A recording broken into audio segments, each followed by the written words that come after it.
Pourquoi pensez-vous que la peur s'installe? Parce que vous n'êtes pas en alignement vibratoire avec votre désir. Fin de l'histoire. Aucune autre raison.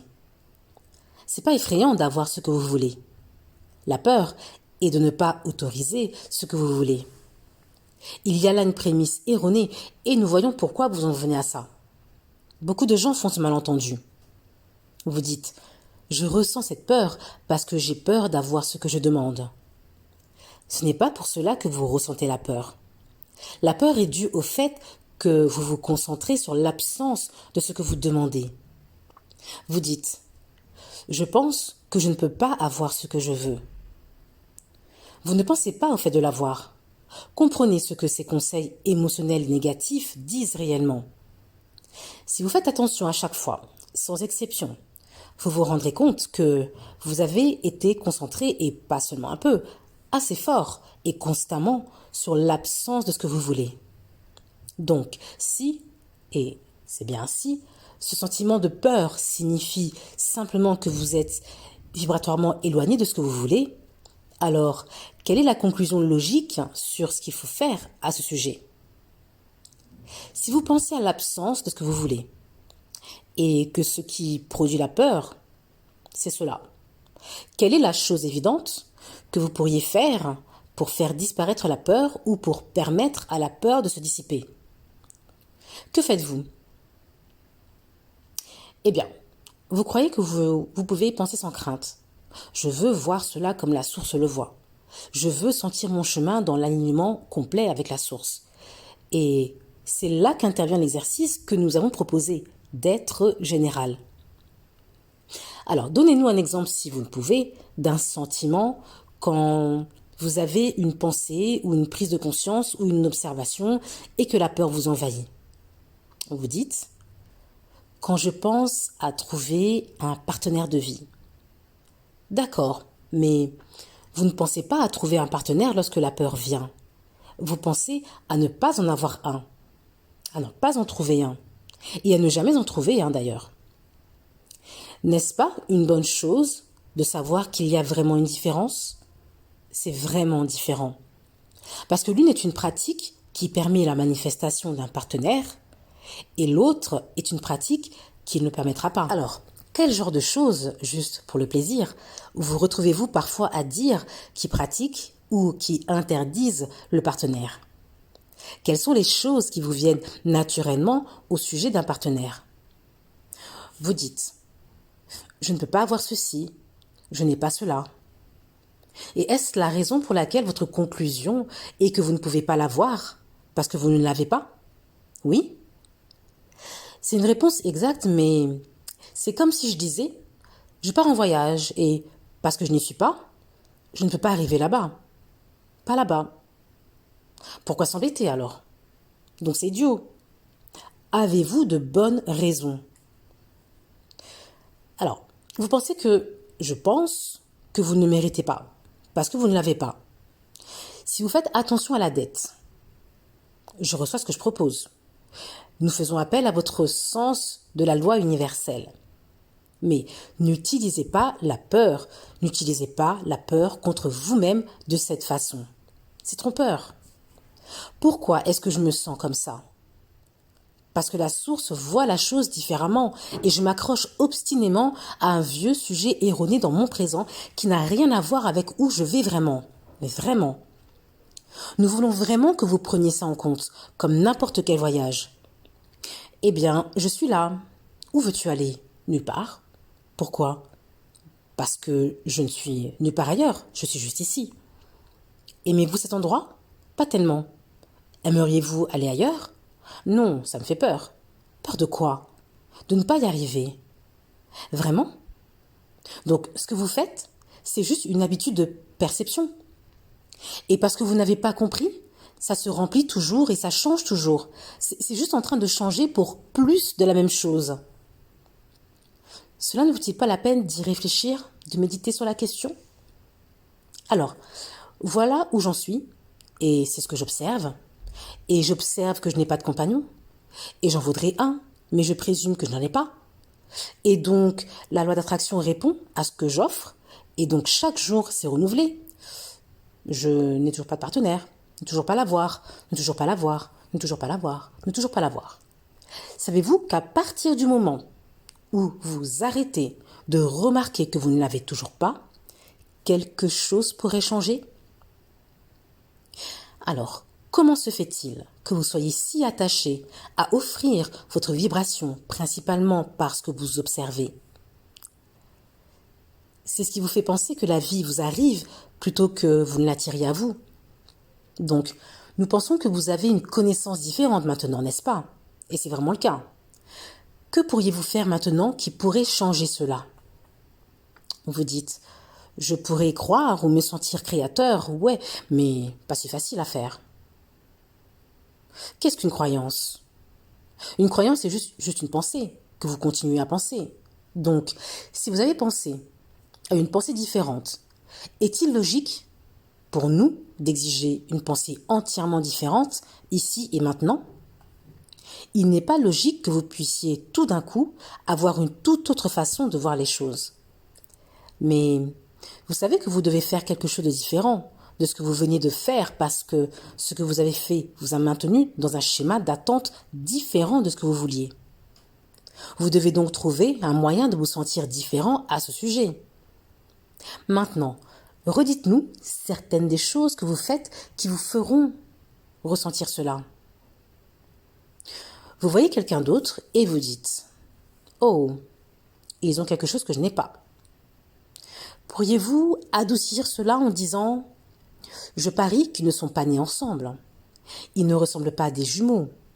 Je parie qu'ils ne sont pas venus en se tenant la main. Je parie qu'ils ne se sont pas rencontrés dans l'incubateur.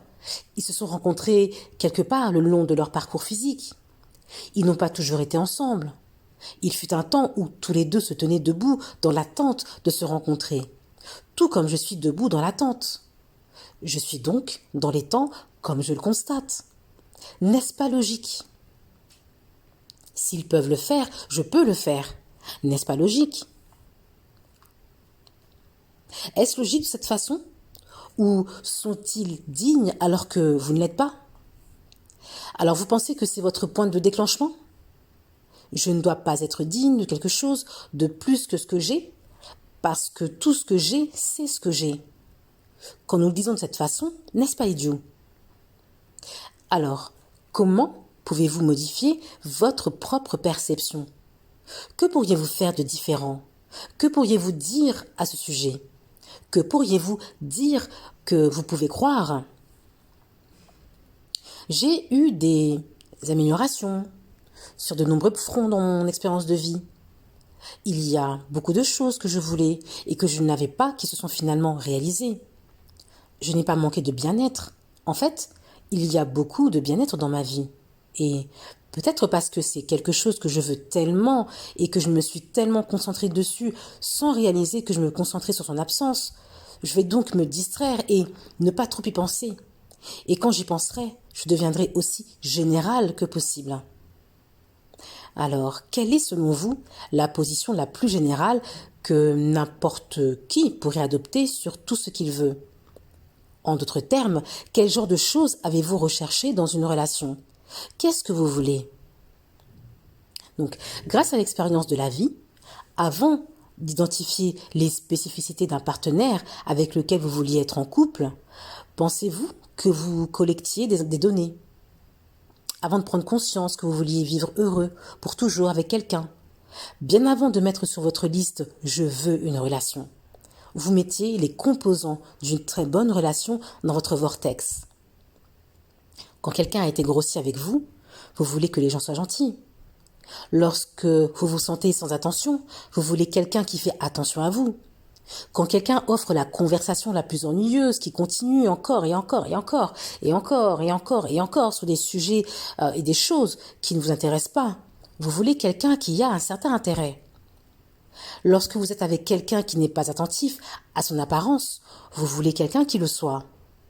Quand vous êtes avec quelqu'un qui fait du désordre partout où il est, vous voulez quelqu'un de plus ordonné. En d'autres termes, vous preniez toutes ces décisions beaucoup de ce que vous voulez dans une relation. En fait, presque tout ce qui vous tient à cœur dans une relation, en fait, tout ce que vous voulez dans une relation au sein de votre vortex avant d'arriver à la conclusion que vous voulez quelque chose qui... Restez avec nous parce que nous allons faire le lien avec quelque chose. Abraham, tu veux dire par là que j'ai mis des morceaux de cette relation dans ma vie entière et même avant que tu n'arrives dans ce corps, des morceaux dans ce vortex de ce à quoi ressemble une relation significative. Dans le vortex, des composants coopératifs se sont rassemblés. Et puis, une idée vous vient à propos de quelque chose que vous voulez, vraiment, et vous pensez que l'idée est née à ce moment-là. Elle était déjà dans le vortex. Vous vous en rendez compte quand elle vient à vous. Vous étiez au courant, sinon l'idée ne vous viendrait pas à l'esprit, mais dès que l'idée vous est venue, vous avez décidé de l'aborder de cette manière erronée, de vous sentir non prêt ou indigne. Et à ce moment-là, vous avez ressenti la peur, cette peur. Vous étiez en fait en train de ressentir réellement la différence d'opinion entre ce que la source en vous sait sur ce sujet. La source en vous qui vous guide tout au long du chemin. Et si vous continuez à suivre ce chemin, vous auriez rendez-vous immédiatement avec ce que vous désirez. Mais non, pas vous. Vous avez décidé de ne pas donner rendez-vous, de ne pas vous donner rendez-vous. Vous avez décidé de prendre ce tambour si familier, éperlé de ce « je ne l'ai pas, donc je ne peux l'avoir ». Tout est différent maintenant, n'est-ce pas? Avez-vous senti le changement? Avez-vous ressenti ce changement? C'est quelque chose de vraiment important, dont nous n'avons pas parlé avec ce genre de clarté auparavant. Alors, disons-le encore mieux. Si souvent, lorsque vous ressentez une forte émotion négative, disons-le encore d'une meilleure façon. Chaque fois que vous ressentez une émotion négative, je bloque simplement quelque chose que je veux avec une fausse habitude de pensée qui ne s'applique pas et n'a aucun rapport avec où je suis maintenant et où je vais. C'est ce que vous voulez savoir. C'est pourquoi nous voulons que vous fassiez la paix avec votre émotion négative. C'est pourquoi nous voulons que vous compreniez ce que c'est. C'est pourquoi nous voulons que vous arrêtiez de vous sentir en colère contre vous-même ou contre quelqu'un d'autre. Lorsque vous ressentez ces émotions négatives simplement parce que tout ne se passe pas exactement comme vous pensez que vous vouliez à cette minute brûlante, les émotions négatives vous guident. Alors, la prochaine fois que vous ressentez une émotion négative et que vous la décrivez comme de la peur est forte. Cela signifie que vous avez un fort désir que vous niez en ce moment avec des habitudes de pensée que vous souhaitez changer. Donc, si vous vous surpreniez à ressentir une forte peur à un moment, quel genre de choses pourriez-vous dire qui vous en éloignerait? Que savez-vous maintenant de la conversation que nous venons d'avoir? Vous me rappelez que j'ai un travail de vibration à faire. Vous n'êtes pas là pour me rappeler que je ne peux pas l'avoir. Vous êtes juste là pour me rappeler que je ne suis pas encore prêt pour ce que je veux. Ainsi, lorsque vous ressentez une émotion négative, merci à l'émotion négative de me le rappeler, d'amplifier le fait qu'il y a quelque chose que je veux ardemment et dont je ne suis pas dans le voisinage vibratoire, mais j'ai la capacité de combler cet écart avec un peu d'effort. Alors maintenant, quelle est la chose la plus générale que l'on puisse faire? Est-ce que je crois que je suis un être vibratoire? C'est vraiment général. C'est vraiment hors sujet des spécificités de l'amant que vous recherchez, vraiment hors sujet du sujet spécifique. Sur le sujet, mais hors du sujet spécifique. Cela va vraiment profondément dans cet espace vibratoire général. Je suis un être vibratoire. J'arrive à offrir une vibration. Quand j'offre une vibration, les choses me viennent. J'offrais une vibration et j'étais si près de mon vortex que l'idée de la relation que je désirais m'apparut presque pleinement.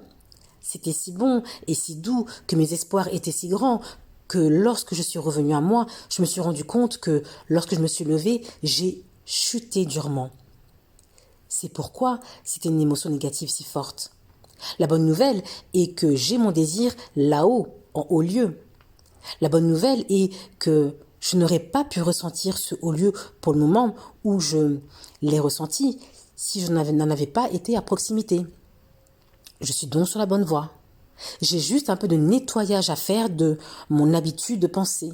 Je veux juste commencer à déplacer mes croyances davantage dans la direction de ce que je veux. Donc, je crois que je suis un être vibratoire. Je le suis. Je crois que j'offre une vibration tout le temps et que la loi d'attraction y répond. Je crois que tout ce qui vient à moi vient en réponse à la vibration que j'offre. Je crois que mon système de guidage me permet de savoir à chaque étape du chemin si je suis bien en phase avec mon désir ou en opposition à mon désir, et j'aime l'amour, l'amour, l'amour, sachant qu'à chaque fois que j'ai une petite opposition qui se déclenche, et parce que je sais maintenant quoi faire, je peux cesser au moment de la prise de conscience de l'émotion négative. Je peux arrêter la conversation. Je peux d'abord arrêter d'en parler. Je vais commencer à lui donner du temps d'antenne. Je vais arrêter de parler de ce que je n'ai pas et commencer à parler de ce que j'ai. Je vais arrêter de parler de ce qui n'est pas manifesté et parler de ce qu'il y a dans mon vortex. Je vais commencer à parler d'où je suis et commencer à parler d'où je vais. C'est si facile.